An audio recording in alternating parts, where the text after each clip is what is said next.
Doctor वली, सबसे पहले मैं आपसे जानना चाहूंगा, आईसीएमआर ने भी कहा और प्रधानमंत्री नरेंद्र मोदी के वक्तव्य में भी इस बात का जिक्र साफ तौर पर हमने देखा सुना कि तीसरी लहर के मुहाने पर आज की तारीख में देश खड़ा हुआ है। क्या होना चाहिए, इसको लेकर प्रधानमंत्री लगातार चेता रहे हैं, लेकिन क्या हो रहा है वो भी हमारी आंखों के सामने है और वो बहुत चिंताजनक है। क्या कहेंगे आप, सलाह क्या है आपकी? बिल्कुल समीर जी, बहुत ज़रूरी है इस वक्त चिंता करना इस बात की कि आने वाले अगस्त और सितंबर के जो 2 महीने हैं उसमें हम किस परिस्थिति से गुजरेंगे। कोरोना की परिस्थिति ओवरनाइट चेंज हो सकती है। कोरोना में प्रधानमंत्री जी ने इस बात का भी इशारा किया है कि न्यू म्यूटेशंस आ रहे हैं। उन्होंने इस बात का भी संज्ञान दिया है। बड़ी अच्छी चार्ट उन्होंने दी है, test, track, trace, treat and टीका।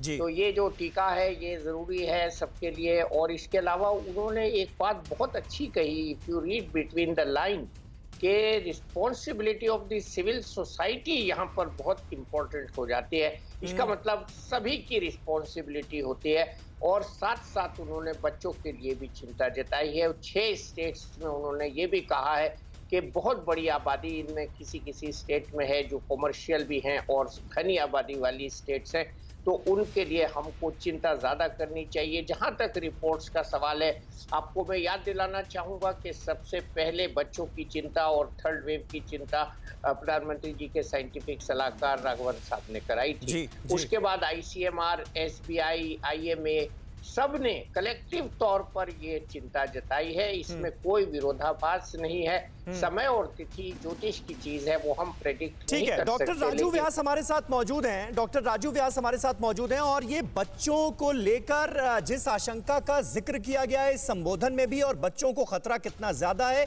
क्या होना चाहिए क्या नहीं होना चाहिए, इस पर भी हम बात करेंगे। लेकिन कोरोना की तीसरी लहर को लेकर प्रधानमंत्री नरेंद्र मोदी चिंतित हैं। 3 दिन में पीएम मोदी ने 3 बार चेतावनी दी है। अगर आप याद करें तो लापरवाही जारी रही तो प्रचंड लहर आएगी। तीसरी लहर अपने आप नहीं, आपकी लापरवाही से आएगी। इन तमाम बातों का जिक्र पीएम मोदी की तरफ से लगातार किया जा रहा है। वायरस खतरनाक है और यह बात हम सबको समझनी होगी। सुनिए एक बार फिर देश को कैसे चेताया है तीसरी लहर के खतरे को लेकर प्रधानमंत्री ने। कई बार हमें तर्क सुनते हैं और कुछ लोग तो बड़ा सीना तान करके बोलते हैं, अरे भाई तीसरी लहर आने से पहले हम एंजॉय करना चाहते हैं। ये बात लोगों को समझाना जरूरी है कि तीसरी लहर अपने आप नहीं आएगी। कभी कभी लोग सवाल पूछते हैं तीसरी लहर की क्या तैयारी की है, तीसरी लहर के लिए आप क्या करेंगे। आज सवाल ये होना चाहिए हमारे मन में कि तीसरी लहर को आने से कैसे रोकना है, हमारे प्रोटोकॉल को चुस्ती से कैसे अमल करना है। तो कोविड प्रोटोकॉल का ठीक तरीके से पालन हो, इस पर बार बार जोर दे रहे हैं प्रधानमंत्री मोदी। डॉक्टर राजू व्यास हमारे साथ मौजूद हैं। डॉक्टर व्यास, बच्चों का जिक्र हुआ, तीसरी लहर में बच्चों को कितना खतरा है, इसको लेकर तमाम तरह की बातें कही गई हैं। लेकिन एक तरफ तीसरी लहर का खतरा, दूसरी तरफ अभी बच्चों के लिए वैक्सीन आई नहीं है, और तीसरी तरफ हम ये देख रहे हैं चाहे हरियाणा हो, मध्य प्रदेश हो, अब बच्चों के जो स्कूल हैं वो भी खोले जा रहे हैं। तो किस तरह से इस खतरे का सामना करने की तैयारी है, क्या होना चाहिए? समीर जी, जहां तक तीसरी वेव का सवाल है, तो क्यों हम इस बात को बार बार कह रहे हैं कि तीसरी वेव आने की संभावना है, इसके पीछे कुछ साइंटिफिक रीजन है। एक पहली बात तो ये है कि हमें ये समझना चाहिए कि इन्फेक्शन जो फर्स्ट वेव और सेकंड वेव के दौरान जिन लोगों को हुआ, उनकी इम्यूनिटी थर्ड वेव के आते आते काफी कम हो जाएगी। तो वो संभावित लोग होंगे कि जिनको की इन्फेक्शन होने की संभावना ज्यादा रहेगी, नंबर 1। नंबर 2, अभी भी जो रिप्रोडक्शन की जो रेट है वायरस की, वो पिछले कुछ हफ्तों में जो कि गिर के 0.6% हो गई थी, वो बढ़ के 0.95% पे आ गई है। ये दूसरा चिंता का विषय है। तीसरा चिंता का विषय हमारा ये है कि हमारे देश में अभी भी वैक्सीनेशन प्रोग्राम दिन ब दिन काफी स्लो प्रोग्रेस के साथ है।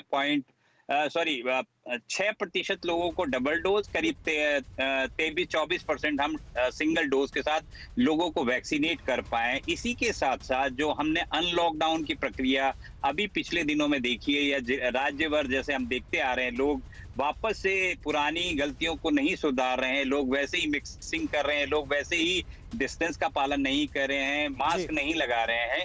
ये सब चीजें, ये फैक्टर्स हैं जिसके कारण से हम बार बार इस बात पे न बल्कि कि डॉक्टर्स, बल्कि इवन हमारे देश के प्रधानमंत्री भी पिछले एक हफ्ते में करीब 3 बार ये आके टीवी पे बोल चुके हैं कि हमें एहतियातन इन सब चीजों का ध्यान रखना है। और चौथी सबसे इंपॉर्टेंट एक बात और भी है कि हमें ये ध्यान रखना चाहिए कि वायरस अभी भी हम लोगों के बीच में मौजूद है, और ये वायरस दिन ब दिन हम देख रहे हैं कि म्यूटेट कर रहा है। भगवान न करे कभी हमारा एक ऐसा म्यूटेंट वायरस आ जाए जो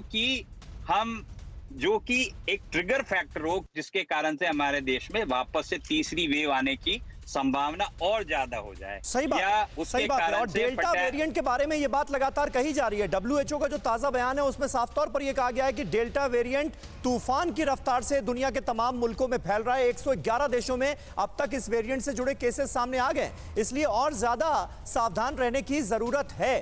अड़ी सोमवार से शुक्रवार शाम 6 बजे सिर्फ TV9 भारतवर्ष पर।